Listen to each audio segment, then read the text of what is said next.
नमस्कार, मैं अशोक कुमार पांडे और स्वागत है आपका टीसीएच पर। हाजिर हूं इजराइल और ईरान के बीच में जो वार चल रहा है उसकी सारी अपडेट्स लेकर। अमेरिका के राष्ट्रपति का कल अचानक से शाम को बयान आया, व्हाइट हाउस का बयान आया कि अमेरिका का राष्ट्रपति यानी ट्रंप 2 हफ्ते इंतजार करेगा, 2 हफ्ते डिप्लोमेसी को देगा, उसके बाद यह फैसला करेगा कि हमला करना है कि नहीं करना है। इसके 2 मानी हो सकते हैं। हो सकता है मेरी बात थोड़ी अटपटी लगे, लेकिन सुन लीजिए। अमेरिका के राष्ट्रपतियों और अमेरिका के झूठ बोलने का इतिहास बहुत पुराना है, आज का नहीं है। गद्दाफी को जब मारा गया था, गद्दाफी के ऊपर जब नाटो की आर्मी भेजी गई और उसको मारा गया, उससे कुछ वक्त पहले की बात है कि गद्दाफी का बेटा गया हुआ था अमेरिका और हिलेरी क्लिंटन ने पर्सनली उसको एंटरटेन किया था। मिली थी हिलेरी क्लिंटन, फोटो आया था गद्दाफी पे, एक लंबा वीडियो मैंने बनाया है, उसमें ये सारी डिटेल्स मैंने दी हैं। चलिए, गद्दाफी का वक्त तो काफी हो गया, हिजबुल्लाह की बात कर लेते हैं। हिजबुल्लाह के साथ जब सीज फायर की बातचीत चल रही थी इजराइल के साथ, कहा गया था कि नेतन्याहू सीज फायर की बातचीत करने के लिए अमेरिका गया हुआ है। उसी बीच में बम गिराया गया, बंकर बम गिराया गया, जो इजराइल के पास नहीं है, जो अमेरिका ने भेजा था, और उस बंकर बम से नसरुल्लाह की हत्या की गई। याद है ना? ये तो अभी हाल की बात है। तो अमेरिका जब भी वक्त मांगे, अमेरिका जब भी पीस की बात करे, और खास तौर पर इजराइल के मुतल्लिक, तो हमेशा यह मान के चलिए कि अमेरिका कुछ भी कर सकता है। इसीलिए कल भी और आज सुबह भी मैंने ट्विटर पर लिखा था बहुत साफ साफ, और मुझे उम्मीद है कि ईरान इस बात से बिल्कुल सावधान होगा। वो गलती नहीं करेगा जो गद्दाफी ने की, वो गलती नहीं करेगा जो नसरुल्लाह ने की, वो गलती नहीं करेगा जो सदाम हुसैन ने की। कम से कम खामनेई साहब को मुझे पूरी उम्मीद है कि संभाल के रखेगा और अपने टारगेट्स ओपन नहीं करेगा। मैंने लिखा था कि अगले 3-4 दिन बहुत इंपॉर्टेंट होंगे। अमेरिका जब कहता है कि 2 हफ्ते का टाइम, तो हो सकता है वो बरगला रहा हो कि 2 हफ्ते आपको लगे चलो अब तो कोई हमला होगा नहीं, और एक दिन रात को जब आप सोए रहें तो अमेरिका के जहाज आए और आपके ऊपर बम गिराकर चले जाएं। हालात वहां पर कोई अच्छे नहीं हैं, हालात लगातार बिगड़ रहे हैं। इजराइल के अंदर भी और ईरान पे भी अटैक हुए हैं। आज जब मैं आपसे बात कर रहा हूं, जब मैं ये वीडियो रिकॉर्ड कर रहा हूं, तो खबर ये आई है कि ईरान ने सुबह सुबह हमला किया है, कुछ मिसाइल्स फेंकी हैं जिसमें भारी नुकसान हुआ है। और इसी के साथ इजराइल के अखबारों से भी खबर यह आई है कि जो विदेशी पत्रकार या लोकल जर्नलिस्ट जो हैं, सहाफी जो हैं, वो फोटोग्राफ खींच रहे हैं या वीडियो बना रहे हैं, उनको पुलिस गिरफ्तार कर रही है इजराइल में कि कहीं यह खबर बाहर न चली जाए। वो कह रही है कि ये दुश्मन की मदद कर रहे हैं। मतलब वार के टाइम में रिपोर्ट करना, यह बताना कि आपका भी नुकसान हो रहा है, यह दुश्मन की मदद हो जाती है। असल में आप जानते ही हैं, इजराइल को कभी आदत नहीं है नुकसान सहने की। बिगड़ा हुआ जो बच्चा होता है ना, मां बाप जिसको हमेशा सर पे चढ़ाए रहते हैं, उसको जब गली में बदमाशी करता है और जूते पड़ते हैं तो बहुत बुरा लगता है, क्योंकि उसको तो लगता है कि सब कुछ मेरे लिए है, कोई मेरे खिलाफ कैसे कुछ कर सकता है। वही हाल इजराइल का है, जिसकी मां है ब्रिटेन, जिसने बाल्फोर डिक्लेरेशन से इजराइल को बनाया था, और बाप है अमेरिका, जिसके सर पर अब वो चढ़कर नंगा नाच रहा है। ये हालात हैं वहां पे। इन हालात में जब यह बात सामने आती है कि अमेरिका ने 2 हफ्ते का वक्त लिया है, तो माथे पर बल पड़ना बिल्कुल लाजिम है। एक दूसरी वजह भी लेकिन हो सकती है जिसको समझना चाहिए। अमेरिका के ऊपर प्रेशर बहुत ज्यादा है।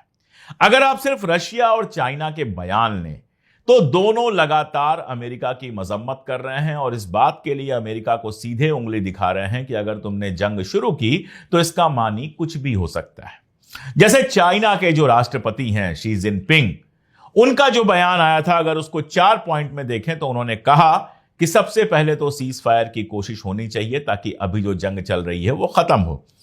इसके बाद जो सिविलियंस की सेफ्टी है, यानी आम शहरियों के ऊपर जो दोनों तरफ से बम गिर रहे हैं, उसको पूरी तरह से रोका जाए। मैं ये बता दूं कि ईरान के अंदर 600 से ज्यादा लोग हलाक हो चुके हैं। ईरान अपनी इंफॉर्मेशन छिपाता नहीं है, इसलिए 600 से ज्यादा लोग हलाक हो चुके हैं वहां पर, और इजराइल में भी इससे कम लोग नहीं मरे होंगे। तो सिविलियंस कहीं के मरे, चाहे इजराइल के, चाहे ईरान के, चाहे दुनिया में कहीं के, ये गलत है। जिनकी कोई गलती नहीं है, जो जंग में शामिल नहीं है, उनको किसी भी तरह से निशाना नहीं बनना चाहिए। यह चाइना के राष्ट्रपति का दूसरा पॉइंट है। तीसरा पॉइंट है कि लगातार बातचीत होनी चाहिए, और आखिरी पॉइंट जो है वो बहुत इंपॉर्टेंट है कि इंटरनेशनल कम्युनिटी को जंग को बढ़ावा नहीं देना चाहिए, बल्कि पीस को प्रमोट करना चाहिए, अमन को प्रमोट करना चाहिए, ताकि दोनों मुल्कों के बीच और पूरे मिडिल ईस्ट में अमन बना रहे। इसके साथ साथ चीन लगातार मजम्मत भी कर रहा है कि अमेरिका और इजराइल जो हैं वो अग्रेसर का रोल निभा रहे हैं। रशिया ने कल ही बहुत क्लियर कह दिया था, मैंने कल भी बताया था, न्यूक्लियर कैटास्ट्रोफ की बात की थी कि अगर आपने अपनी तरफ से हमला किया ईरान के ऊपर तो पूरी दुनिया में न्यूक्लियर तबाही आ सकती है। एक और कैरेक्टर है जो बहुत इंपॉर्टेंट तो नहीं है लेकिन है बहुत मजेदार, वो है नॉर्थ कोरिया के राष्ट्रपति। उनका भी बयान आया है, उन्होंने इजराइल को कैंसर कहा है कि ये वो कैंसर है जो न केवल मिडिल ईस्ट को बल्कि पूरी दुनिया को धीरे धीरे तबाही की ओर ले जा रहा है। और याद रखिए, चाइना, रशिया और नॉर्थ कोरिया, चाहे जितनी भी छोटी कंट्री हो, इन तीनों के पास न्यूक्लियर पावर है। इनमें से कोई भी अगर न्यूक्लियर पावर का इस्तेमाल करते हैं तो भारी तबाही होगी। और यह पक्की बात है कि अगर एक तरफ से न्यूक चलेगा तो दूसरी तरफ से भी कहीं ना कहीं से न्यूक चलेगा। इजराइल लगातार दुनिया भर में प्रोपोगेंडा करने और विक्टिम खेलने के में बहुत माहिर है। विक्टिम खेलने में उससे ज्यादा माहिर कोई हो ही नहीं सकता है। अब वो कह रहा है, उमाशंकर सिंह जी वरिष्ठ पत्रकार हैं एनडीटीवी के और उनके खबरों पर मैं यकीन करता हूं। उनका कहना है कि इजराइल ये कह रहा है कि ब्रिटेन और बाकी सारी यूरोप की जगहों पर यहूदी ठिकानों पर हमला करने वाला है कौन? ईरान। जॉर्ज गैलोवे एक बड़े पत्रकार हैं, वो अभी हाल में ही गए हुए थे ईरान और उन्होंने वहां के एक सिनागाग का वीडियो बनाकर जारी किया था। सिनागाग आप जानते हैं वो जगह होती है जहां पर यहूदी अपनी पूजा करते हैं। यहूदियों का जो धर्म स्थल होता है वो सिनागाग होता है। मैं आपको बताऊं कि दुनिया में सबसे ज्यादा यहूदी इजराइल में है, उसके बाद अमेरिका में है। हालांकि अमेरिका के ज्यादातर यहूदी जो हैं उनके पास डबल सिटीजनशिप है, तो वो इजराइल के भी नागरिक हैं, अमेरिका के भी हैं। और अकेले ईरान में उसके बाद सबसे ज्यादा 50 से 60 हजार है। टाइम्स ऑफ इजराइल 6 से 8 हजार छापता है, लेकिन आप विकिपीडिया पे जाएंगे तो 50 से 60 हजार यहूदियों के बारे में वहां बताया जाता है। इस्फहान एक जगह है ईरान में, जो लोग गए होंगे जानते होंगे, बहुत हिस्टोरिक जगह है। इस्फहान में कई सारे सिनागाग हैं, जिसमें जो सबसे पुराना और हिस्टोरिकल सिनागाग है, अभी हाल में एक महिला ईरान घूमने गई थी और उन्होंने बहुत खूबसूरत सा उसका वीडियो बनाया था। अब आप ये सोच के देखिए कि अगर ईरान को यहूदियों के ठिकानों पर, सिनागाग पे हमला करना होगा तो पहले अपने घर में नहीं करेगा, जहां कोई रोकने वाला भी नहीं है। अपने घर में जो यहूदियों को आराम से पूजा पाठ करने देता है, आराम से रहने देता है, ईरान की जो संसद है उसमें यहूदी प्रतिनिधि हैं, यहूदी सांसद हैं, वो पहले उनको नहीं मारेगा। वो जाएगा इंग्लैंड में हमला करने, फ्रांस में हमला करने, जर्मनी में हमला करने जाएगा। मतलब कमाल है। इतना बड़ा झूठ कैसे बर्दाश्त कर लेती है दुनिया, यही सोचना बहुत मुश्किल हो जाता है। देखिए, अभी तक ईरान ने जितने भी हमले किए हैं, किसी सिनागाग को, यहूदी धर्मस्थल को कहीं से निशाना नहीं बनाया है। आर्मी के ठिकानों को बना रहा है। कल जिस हॉस्पिटल पर भी हमला हुआ, मैंने बताया था दूसरे वीडियो में, जो 5 बजे मेरा वीडियो आता है, उसमें मैंने बताया था कि जो हमला किया है उसके बारे में ईरान का कहना है कि हमने जो हमले किए थे वो सैनिक ठिकानों पे किए थे, आर्मी के ठिकानों पे किए थे, हॉस्पिटल पे हमला नहीं था। लेकिन जाहिर है कि आगे पीछे हो सकता है, जब सब आसपास बना के रखोगे। सवाल तो यह है कि हॉस्पिटल के पास आर्मी का सेंटर बना के क्यों रखा गया था।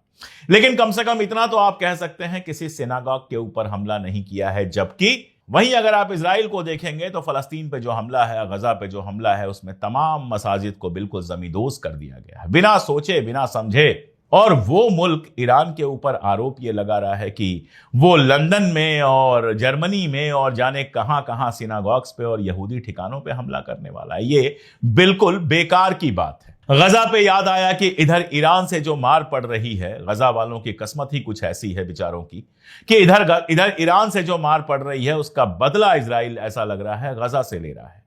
वो वीडियो मैं आपको दिखा नहीं सकता, ट्विटर पर वायरल है, बाकी जगहों पर वायरल है, जहां जिन टेंट्स में लोग रह रहे थे उनमें आग लगा दी गई है और लोग जिंदा जल गए हैं। मैं क्या कहूं, ऐसी कंट्री के लोग जब खड़े होकर कहते हैं कि अरे ईरान ने तो हमारे अस्पताल पे हमला कर लिया। तुमने जितने हमले किए हैं, तुमने 90% से ज्यादा फलस्तीनी अस्पतालों को, गजा के अस्पतालों को तबाह कर दिया है। तुम वहां के लोगों को जिंदा जला रहे हो, जो खाना लेने के लिए लाइन में आते हैं उनको मार रहे हो, और तुम सवाल कर रहे हो ईरान से। शर्म आनी चाहिए, लेकिन शर्म शायद इनके डिक्शनरी में होता ही नहीं है। खैर, जो मैं बात कर रहा था वो ये कि जिस तरह से लगातार चाइना, रशिया वगैरह से दबाव पड़ रहा है, नंबर 1। दूसरा दबाव पड़ रहा है अंदर से, अमेरिका के अपने अंदर से दबाव पड़ रहा है। कई जुलूस निकले हैं जिसमें लोग ये डिमांड कर रहे हैं कि ईरान पर हमला मत करो। सर्वे जो हो रहे हैं, एक और सर्वे आया है, इसके पहले भी सर्वे आया था, उसमें अमेरिका के ज्यादातर लोग इस बात के खिलाफ हैं कि ईरान पर हमला किया जाए। एक किस्सा मैं आपको और बता दूं, एक आर्मी का कर्नल था, जब खबर यह आई कि अमेरिका ईरान के ऊपर डायरेक्ट अटैक कर सकता है तो उसने लिखा, उसने कहा कि इजराइल हमारा सबसे वर्स्ट एलाई है, सबसे गंदा दोस्त है, सबसे बुरा दोस्त है, और इजराइल को कल्ट ऑफ डेथ कहा कि यह डेथ कल्ट है, इसके साथ हमको नहीं जाना चाहिए। यह सर्विंग कर्नल ने कहा अमेरिका के। उसके बाद जाहिर है उसकी नौकरी ले ली गई, उसको नौकरी से निकाल दिया गया। लेकिन अगर एक आदमी कह रहा है, इसका मतलब यह है कि हजारों आदमी सोच रहे हैं। तो अमेरिका के अंदर विरोध है, दुनिया भर में। मतलब हालत यह है कि साइप्रस में कल ये लोग पहुंचे भाग के इजराइल से, बहुत सारे लोग इजराइल से भाग के साइप्रस पहुंचे हैं बोट से, मैंने आपको बताया था। वहां जब पहुंचे तो वहां पर लोग इकट्ठा हो गए थे और शेम ऑन यू और फ्री फ्री पैलेस्टाइन का नारा लगा रहे थे। दुनिया में ये जहां जा रहे हैं इनको फ्री पैलेस्टाइन का नारा सुनना पड़ रहा है। यानी मैंने पहले भी कहा है कि दुनिया के हुक्मरान भले इजराइल की गुलामी कर रहे हो, लेकिन दुनिया की जो अवाम है वो इजराइल के खिलाफ होती जा रही है लगातार। इसको हिंदी में कह सकते हैं, शुद्ध हिंदी में, कि विश्व जनमत जो है वो इजराइल के खिलाफ लगातार होता जा रहा है। इन सब चीजों का भी प्रेशर हो सकता है ट्रंप के ऊपर। कल जो मीटिंग हुई थी जिसमें फैसला लेना था, उसका एक छोटा सा वीडियो लीक हुआ था 1-1.5 मिनट का, जिसमें वो कह रहा है कि दोनों आपस में लड़के मर जाएं, हम क्यों बीच में पड़े।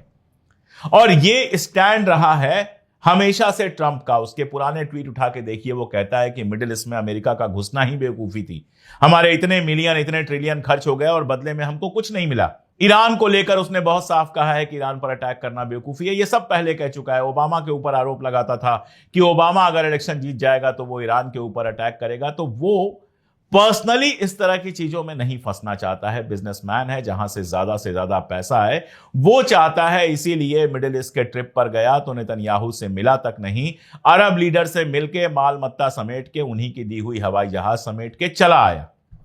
वो आदमी कतई नहीं चाहेगा कि ईरान के चक्कर में अरबों खरबों खर्च हों। और एक बात तय जानिए कि इराक में फंसे तो इतने सैनिक उनके मारे गए, इतना सारा उनका पैसा खर्च हुआ। अगर ईरान में फंस गए तो उससे भी बुरा हाल होना है। यहां पर एक इतिहास से मैं बात बता दूं, एक जमाने में यूएसएसआर कितना मजबूत था, अमेरिका के बराबर का मजबूत था। लेकिन अंग्रेजी में एक शब्द होता है ओवर स्ट्रेचिंग, जरूरत से ज्यादा फैला देना। आपका बदन जितना फैल सके, अगर उससे बहुत ज्यादा फैलाने की कोशिश करेंगे तो पता यह चलेगा कि बायां बाजू कहीं जाके गिरा, दायां बाजू कहीं जाके गिरा, टांग कहीं जाकर गिरी। यूएसएसआर ने जो ओवर स्ट्रेच किया था, जो उसके पास पैसा था, हथियार थे, उसको इतनी जगहों पर फैला दिया था, इतनी जगहों पर अपनी टांग अड़ा दी थी कि फाइनली यूएसएसआर जो है वो कई हिस्सों में बंट गया। आज यूएसए की हालत यह है कि कर्ज में डूबे हुए हैं, अपने लोगों को मिनिमम फैसिलिटीज गरीबों को नहीं दे पा रहे हैं। और ऐसे में अगर लगातार पैसे ऐसे ही खर्च करते रहेंगे, इजराइल के चक्कर में खुद को ओवर स्ट्रेच करते रहेंगे, तो कल कहीं ऐसा ना हो कि यूएसए का हाल भी वही हो जो यूएसएसआर का हुआ था। तो एक वजह यह प्रेशर भी हो सकती है कि ट्रंप सोच रहा हो कि यार कैसे भी ये बला टल जाए, ये दोनों आपस में बात करें और उसके बाद मामला खत्म हो जाए। लेकिन एक बात और मैं आपको याद दिला, खबर आ चुकी है, वॉल स्ट्रीट जर्नल में और बाकी सारे अखबारों में वो खबर छपी थी, मैंने आपको दिखाया था कि लगातार इजराइल का जो डिफेंस सिस्टम है वो कमजोर हो रहा है। जो मिसाइलों को रोकने के लिए मिसाइलें जाती हैं वो लगातार खत्म हो रही हैं, और शायद 8-10 दिन के लिए उनके पास और बचा हुआ है। ईरान ने किया भी यही।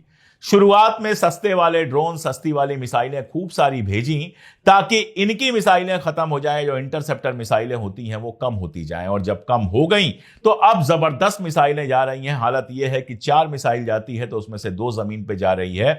इंटरसेप्टर जो पहले 90% को पकड़ ले रहे थे, अब केवल 50 से 60% पकड़ पा रहे हैं। ये मैं क्यों आपको बता रहा हूं कि अगर 2 हफ्ते वाकई जंग इसी तरह चल गई तो आप यह समझिए कि इजराइल के लिए मुश्किलात बहुत ज्यादा बढ़ने वाली हैं। और तब नेतन्याहू जो है वो किसी भी तरह से ट्रंप के सामने झुकने के लिए तैयार हो जाएगा। हो सकता है ट्रंप के दिमाग में यही हो क्योंकि इजराइल से जो इंटेलिजेंस दी जा रही है उसको कि 15 दिन में बम बना लेगा, 8 दिन में बम बना लेगा, उसमें कोई दम नहीं है। ये वहां के लोग भी जानते हैं। वहां तो तुलसी गबार्ड ये बात कह चुकी हैं, जो उसकी इंटेलिजेंस चीफ है वो ये बात कह चुकी हैं कि ईरान जो है वो हथियार नहीं बना रहा है, एटॉमिक हथियार नहीं बना रहा है। ये बात अलग है कि उसके बाद उनको किनारे लगा दिया गया। इन सबके बीच अरगाची जो विदेश मंत्री हैं ईरान के, वो गए हुए हैं जिनेवा। इस समय वो जिनेवा में हैं, जहां E3 से उनकी मुलाकात होगी। E3 मतलब यूरोप के 3 बड़े देश, जर्मनी, यूके और फ्रांस। अब इस बात से क्या निकल के आएगा हम नहीं जानते हैं, लेकिन एक बात आप जान लीजिए कि इस समय यूरोप भी नहीं चाहता है कि जंग हो। जंग होने का पहला मतलब तो यह होगा कि स्ट्रेट ऑफ होर्मुज को बंद करने की कोशिश कर सकता है ईरान। इसका मतलब मिडिल ईस्ट से तेल बाहर जा ही नहीं पाएगा, और अगर मिडिल ईस्ट से तेल बाहर नहीं जाएगा तो पूरी दुनिया की इकॉनमी तबाही के कगार पर आ जाएगी। कोई फिलहाल यह बात नहीं चाहता है। और यही नहीं, इनके जो सबसे करीबी मुल्क हैं मिडिल ईस्ट के, वो भी दिल से नहीं चाहते हैं कि ईरान तबाह हो। टर्की में लोग कह रहे हैं कि अगर ईरान तबाह हो गया तो क्या अगला नंबर हमारा होगा। यह सच्ची बात है, यह सच है कि नाटो का मेंबर है, अमेरिका के करीब है, वगैरह वगैरह सब। लेकिन जहां इजराइल का मामला आएगा वहां ट्रंप धीरे से हाथ खींच लेगा। तो टर्की में यह बवाल मचा हुआ है। लोग परेशान हैं कि क्या इसके बाद हमारा नंबर होगा। इसीलिए अर्दोगान के उस तरह के बयान आए थे जो कल मैंने आपको बताया था, जिसमें उसने कहा था कि हिटलर को भी यह पास कर लिया है। और इजरायलियों का जो ग्रेटर इजराइल का सपना है वो तो कतर के लिए भी खतरनाक है, जॉर्डन के लिए भी खतरनाक है, सऊदी अरबिया के लिए भी खतरनाक है, क्योंकि उनको पीस नहीं चाहिए, PEACE पीस नहीं चाहिए, उनको पीस चाहिए, टुकड़े चाहिए। उनको सऊदी अरबिया का भी टुकड़ा चाहिए, उनको जॉर्डन का भी टुकड़ा चाहिए, उनको सबका टुकड़ा जोड़ जोड़ के अपने मुल्क को बड़ा करना है। और एक इजरायली एक्सपर्ट यह कह चुका है कि इसके बाद अगला नंबर कतर का होना चाहिए। तो अरब मुल्क भी अंदर से जानते हैं कि ईरान अगर तबाह हुआ तो उसके बाद उनका नंबर इतनी तेजी से लगेगा और इतनी तेजी से उनका गिरना शुरू होगा, उनका टूटना शुरू होगा कि कोई ऐसा नहीं होगा जो इजराइल को जवाब दे पाए। ये सारे प्रेशर भी हैं, लेकिन इन सबके बावजूद मैं कह रहा हूं कि जिस तरह से सदाम को बदनाम किया जा रहा था, टाइम्स जो उनका सबसे इंपॉर्टेंट मैगजीन है उनकी, उसका जो कवर पेज सद्दाम के समय था वो निकाल के ले आया हूं, जरा देखिए। और इसके ठीक बगल में अभी जो उनका कवर पेज आया है जिसमें खामनेई कवर पे है, उसको देखिए। बिल्कुल एक तरह के कवर दिखाई दे रहे हैं और वही कहानी दोहराने की कोशिश हो रही है। और यही वजह है कि सिस्तान जो है, इराक के सबसे बड़े शिया जो क्लेरिक हैं, उन्होंने बिल्कुल खुलकर खामनेई का साथ देने की बात की है। और इराक में तो लगातार जुलूस निकल रहे हैं खामनेई के फेवर में। तो अगर अमेरिका वाकई हमला करता है तो यह जंग कितनी बड़ी होगी कोई नहीं जानता। और यह बात मैं आपसे बहुत साफ कर दूं कि 2 हफ्ते सुनकर खुश होने की जरूरत बिल्कुल नहीं है, क्योंकि आप अच्छी तरह से जानते हैं अमेरिका के राष्ट्रपतियों का झूठ बोलने में कोई मुकाबला नहीं कर सकता। इजराइल के फिलहाल हालात कितने खराब हैं इससे आप समझ सकते हैं कि अमेरिका वहां से अपने डिप्लोमेट्स को हटा रहा है। भारत सरकार ने कल बाकायदा नंबर वगैरह जारी किया कि इजराइल में जो हिंदुस्तानी रह रहे हैं वो निकल के हिंदुस्तान आ जाएं, क्योंकि इजराइल सेफ नहीं है। ये हालात हैं इजराइल के फिलहाल। और बात हो रही है एटॉमिक की। अरे भाई, पूरे मिडिल ईस्ट में 0 एटॉमिक हथियार हैं। पूरे मिडिल ईस्ट में किसी मुल्क के पास एक भी एटॉमिक हथियार नहीं है, और इजराइल के पास अकेले 90 हथियार हैं। तो अगर वाकई एटॉमिक की चिंता है तो आपको इजराइल से बात करनी चाहिए, उसको रोकना चाहिए, उससे कहना चाहिए कि तुम जो हमेशा से झूठ बोलते रहे हो कि तुम्हारे पास न्यूक्लियर हथियार नहीं है और तुम्हारे पास 90 हथियार हैं, उनको हम अच्छी तरह से जानते हैं, उनको खत्म करो, और या फिर आकर एनपीटी में शामिल हो, एनपीटी साइन करो। लेकिन नहीं हुजूर, इजराइल से तो उनकी मोहब्बत कुछ ऐसी है कि उनके ऊपर अगर बंदूक तनी हो तो वो कहेंगे यार मुझे मार दो लेकिन इजराइल को मत मारो, अमेरिका को तबाह बर्बाद कर दो लेकिन इजराइल को आबाद रखो। जब बिकी हुई सत्ता होती है, जब नेता बिके हुए होते हैं, तो मुल्कों का यही हाल होता है। खैर, फिलहाल ये डेवलपमेंट्स हैं। अभी जब मैं आपसे बात कर रहा हूं तो ईरान लगातार हमले कर रहा है। बाकी जैसे जैसे जो अपडेट्स आएंगी वो लगातार मैं अपडेट करता रहूंगा। बहुत सारे लोग कहते हैं जल्दी जल्दी वीडियो बनाइए। जल्दी बनाना मेरे बस की नहीं है, क्योंकि मुझे रिसर्च करने में टाइम लगता है। आप जुड़े रहिए हमसे। और एक बार और मैं शुक्रिया कहूंगा उन लोगों का जिन्होंने मेरे कहने पर ज्वाइन किया था चैनल को। अगर आप लोग ज्वाइन करना चाहें, हमारी जो बड़ी ताकत बनेगी, तो ज्वाइन बटन दबा सकते हैं, हमारी मेंबरशिप ले सकते हैं। 3 रुपए रोज से भी कम की आपकी मेंबरशिप हमें बहुत ताकत देती है। आज के लिए इतना ही, बहुत शुक्रिया।